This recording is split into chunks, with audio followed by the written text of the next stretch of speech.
Bom dia, boa tarde, ou boa noite, eu não sei quando você está assistindo esse vídeo. Eu sou Pedro, essa é a Thalita, mas você pode me chamar de Todinho, ela não importa o nome dela. E a gente vai falar aqui um pouco sobre metamorfose em insetos. Então aproveitem o vídeo, aprendam um pouquinho e curtam a nossa página no YouTube e no Facebook, porque isso vai dar nota pra gente. Então, esse aqui é o nosso roteiro de apresentação da nossa aulinha sobre metamorfose. Primeiro eu vou começar aqui com o que é a metamorfose. Depois eu vou falar de como a metamorfose está distribuída nos insetos. As vantagens evolutivas que esse processo trouxe para esse filme. Falar um pouco da anatomia e da endocrinologia, que são de insetos, né, que é uma base para você conseguir entender como realmente funciona a metamorfose. Falar, enfim, do controle hormonal desse processo. Tentar mostrar um pouco das alterações morfológicas decorrentes da metamorfose. Falar um pouquinho da diferença entre a metamorfose de holometábolos e de hemimetábolos. Apresentar as origens da metamorfose, né, o que os cientistas acreditam que tenha acontecido. E a bibliografia que a gente usou, né, porque, bom, eu sou aluno da graduação, não sou um gênio, então obviamente tudo isso não é trabalho meu. Certo? Mas o que é a metamorfose, né? Metamorfose do grego metamorphosis, né? Vem de meta, que significa mudança, e morfo, que significa forma. Então a metamorfose nada mais é do que uma mudança de uma forma para outra. Em biologia, especificamente, é a transformação do corpo e do modo de vida ao longo do desenvolvimento. Certo? Essa daqui é uma filogenia moderna dos insetos, né? E aqui a gente consegue ver os padrões de desenvolvimento, como eles estão distribuídos na filogenia, né? Existem três padrões maiores, né? O padrão ametábolo, o padrão hemimetábolo e o padrão holometábolo. Além desses grandes padrões, existem alguns menores que se desenvolveram separadamente em cada um dos grupos, mas não foge muito desses três aqui. Na nossa apresentação a gente vai se concentrar principalmente nos holometábolos, porque, como eu vou mostrar mais pra frente, eles são os mais diversos e onde tem mais estudo nessa área. Certo? Então aqui estão os principais padrões, né? Ametábulo, como tinha lá na árvore, prometábulo, que é um outro que tem saído bastante estudo ultimamente, hemimetábulo, neometábulo e holometábulo. Bom, a metabolia, ela é aquela que o desenvolvimento acontece direto, sem metamorfose. Então, do ovo já sai um organismo que vai ser semelhante ou igual ao adulto, mudando apenas de tamanho e da maturação sexual. A prometabolia, que é um exemplo que acontece unicamente em Ephemeroptera, é um processo, é um desenvolvimento no qual existem duas formas aladas. Né? Nos insetos a gente considera como forma alada o adulto. O adulto então seria alado. Mas nesse caso então a gente tem duas formas aladas, então no caso seriam dois adultos? Não, é um pré-imago ou pré-adulto e um adulto imago, que esse aqui no final então é o que vai ter todo o aparelho sexual desenvolvido. Aí existe o padrão hemimetábulo, no qual do ovo sai uma ninfa. Essa ninfa é extremamente parecida com um adulto, porém ela não tem nem asas, nem as características sexuais desenvolvidas. E existe só um adulto só, que é aquele que vai ter asa e que vai se reproduzir. Tem também o padrão neometábulo, que acontece em alguns Xanoptera, do qual no ovo sai uma ninfa também, e dessa ninfa vão se desenvolver dois estágios quiescentes, ou seja, esses estágios aqui seriam estágios de resistência. E note que nesses estágios aqui você pode ou não ter já asas desenvolvidas, né? E depois desses estágios, então, o adulto finalmente. E aqui a holometabolia, que é o que a maioria realmente conhece como sendo metamorfose, né? Que sai do ovo sai uma larva, bem diferente do adulto, e na transformação da larva para o adulto passa por uma fase de pupa. Certo? Bom, as vantagens evolutivas desse processo, porque existe a discussão, né? Ainda não, pelo menos aqui eu não vou apresentar nenhum dado acerca dessas hipóteses aqui, é que metamorfose e evita a competição intraespecífica, né? Nesse caso aqui tem um louva-a-Deus comendo, no sentido não bíblico, um outro louva-a-Deus. Certinho. E... Bom, nota-se então que talvez se essas formas fossem diferentes, isso não acontecesse, né? Pode ser também que tenha acontecido diferenciação de nicho, né? Você força então o adulto e a larva a não competirem pelo mesmo recurso, então diferencia o nicho delas, pode ser que aumente a probabilidade de sobrevivência. E tem também uma outra hipótese, que é que existe a camuflagem versus a forma sexual. Bom, a forma sexual não precisa ser chamativa, na grande maioria dos casos, porque se você chamar a atenção do seu parceiro, é por isso que você se arruma todo para ir na balada. Em compensação, a larva, ela é gordinha, fofinha, o passarinho adora a larvinha. Então ela precisa se camuflar para poder sobreviver. Então existe essa hipótese de que talvez seja isso que tenha acontecido. Aqui a gente tem uma larva, que você pode ver que está bem camuflada, e o adulto dessa larva, que é completamente diferente, bem chamativo. Certo? Bom, hipóteses ou não, parece que essa estratégia deu certo, porque dentre os insetos, nota-se que a grande maioria são de holometábulos. Alguns poucos hemimetábulos e muito menos ainda de ametábulo. Então parece realmente que a estratégia de metamorfose completa tem alguma vantagem evolutiva e funcionou muito bem. Certo? A gente vai falar um pouquinho agora da anatomia e da endocrinologia dos insetos, no geral, né, porque inseto é extremamente diverso, então não se pode padronizar para tudo. Mas vamos lá, assim como a grande maioria dos animais, os insetos têm um cérebro. O cérebro fica localizado na cabeça. Faz todo sentido, biológico. E no cérebro existem algumas células neurosecretoras, mais ou menos perto desses gânglios aqui. E essas células neurosecretoras, elas são responsáveis pela secreção desse hormônio aqui, PTTH. Eu vou falar o nome dele depois, porque o nome dele é muito difícil, eu preciso ler para poder entender. Além desses gânglios, dessas células que secretam neuropeptídeos, também temos o corpora lata, uma estrutura com um nome grego, bonito, que são essas glândulas aqui. Corpora lata. Certo? Ela é responsável pela secreção do JH, o hormônio juvenil. Também vou explicar mais para frente o que ele faz.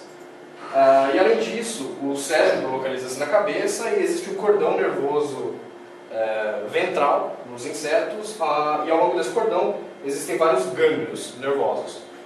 Um desses gânglios, esse primeiro aqui, o protorácico, é responsável pela secreção de um outro hormônio chamado equidizona. Eu vou explicar o que ele faz.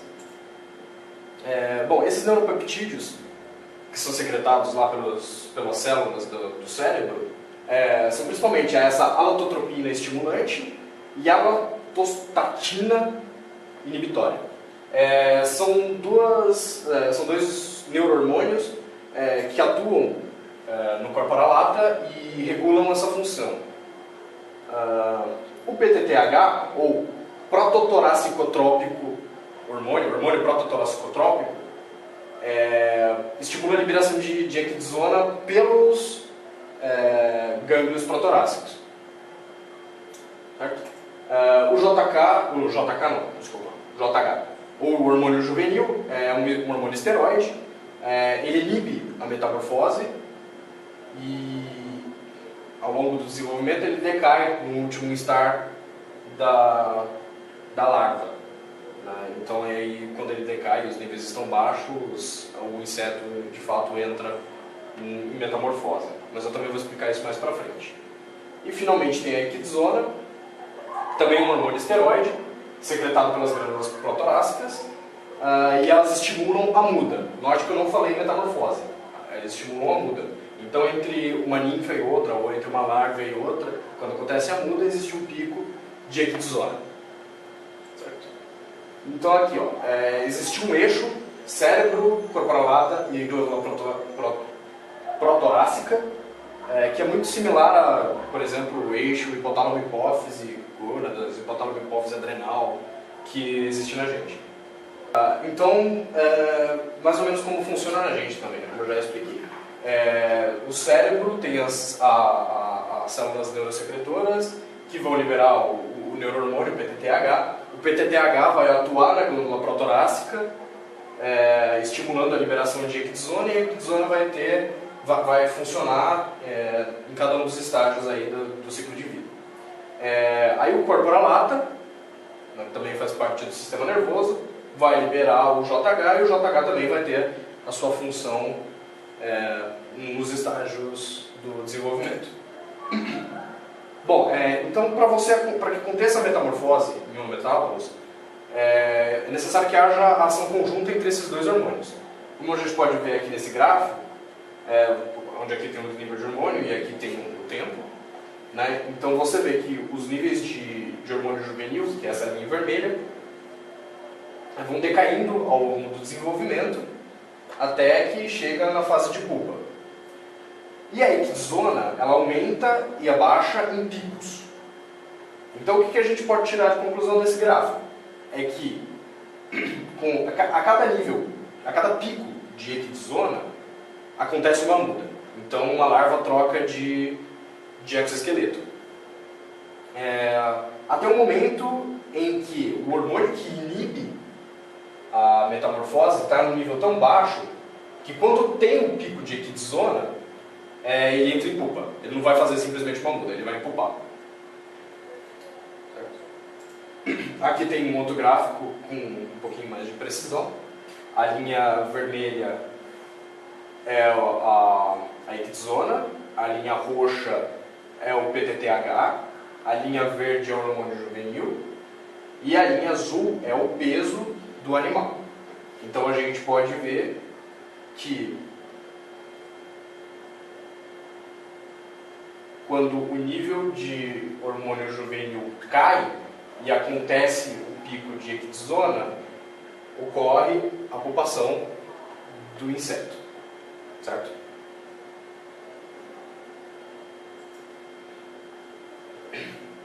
Bom, e quais são os efeitos dessa interação hormonal a nível molecular, a nível nuclear, né, das células? Então existe um modelo que diz que quando você tem grandes quantidades de hormônio juvenil e o pico de equidizona, você vai ativar a transcrição em uma parte do DNA. E essa parte do DNA vão conter genes que estão relacionados com a manutenção das estruturas larvais.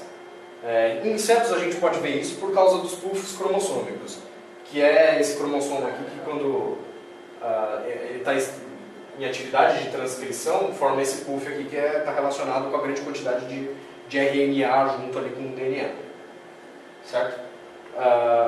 Então esse daqui é o modelo para quando você tem grandes quantidades de hormônio juvenil e o pico de equidizona. Quando você tem uma quantidade menor de hormônio juvenil e acontece o pico de equidizona, ou seja, é o sinal para que o inseto entre em metamorfose. Então, as partes do DNA que vão ser ativadas estão relacionadas com a criação das estruturas de pupa. Tanto que você pode ver que nesse modelo aqui, e realmente isso acontece de verdade, existem microscopias que dá para mostrar isso, eu só preferi não colocar isso aqui, que a região do DNA que está ativa é outra. Certo? E quando não tem um hormônio juvenil, porque o hormônio juvenil já caiu no total, quando o adulto vai emergir, então a região do DNA que é ativada é uma outra região ainda completamente diferente, que está relacionada com genes para a criação de estruturas do adulto. Bom, agora as alterações morfológicas que acontecem durante a metamorfose estão principalmente relacionadas ao crescimento, à formação da pupa e no adulto. No crescimento, a gente pode ver que acontecem várias mudas. Mas por que essas mudas acontecem? Porque o corpo do inseto ele é envolvido por um exoesqueleto ou uma cutícula. E isso limita o crescimento em massa do inseto. Então ele precisa fazer essas mudas para que continue crescendo. Porque esse exoesqueleto ele é rígido. Então a gente pode ver aqui nesse gráfico que acontece a muda e o crescimento ele ocorre concomitantemente até que chegue no limite que o exoesqueleto suporta. Depois disso acontece a muda cresce também, né? Ele volta com uma muda maior e vai crescendo até que chegue na capacidade de limite dessa muda de novo. Assim por diante. Nos demais animais, né, o crescimento ele é contínuo, não precisa dessas paradas.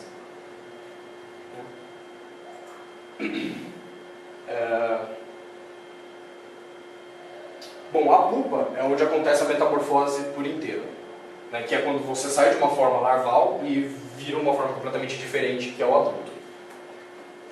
Então existe o processo completo de metamorfose e uma neoformação de estruturas. Eu vou explicar também mais pra frente como é que acontece essa neoformação. E no adulto, depois da metamorfose, acontece o desenvolvimento de gônadas e principalmente a reprodução. Uma consequência do desenvolvimento das gônadas é a reprodução. Que no final das contas é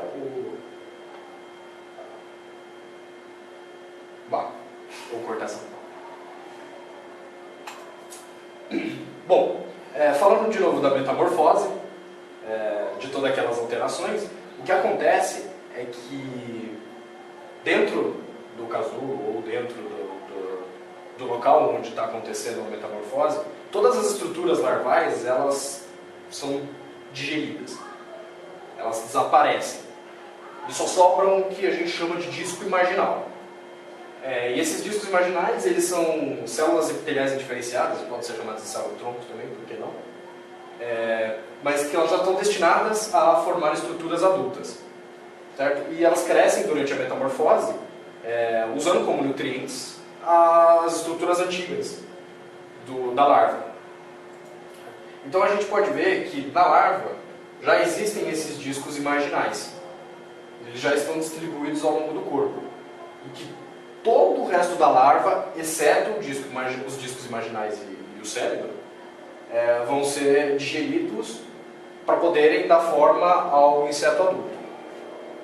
E como vocês podem ver, já na larva, esses discos imaginais já têm um destino. Por exemplo, existe o disco imaginal de perna e ele vai simplesmente dar perna. Se você transplantar esse disco imaginal de uma região para outra, ele vai dar uma perna na cabeça. Por que não? Certo? E dentro desses discos imaginais, existe ainda uma subdivisão muito maior. Porque dentro do disco imaginal para a perna, como a gente pode ver aqui, por exemplo, existem células que estão destinadas a dar origem a partes específicas dessa perna. Por exemplo, o verde aqui vai dar origem à parte dos tarsos, né? E o azulzinho mais externo aqui vai ser a coxa.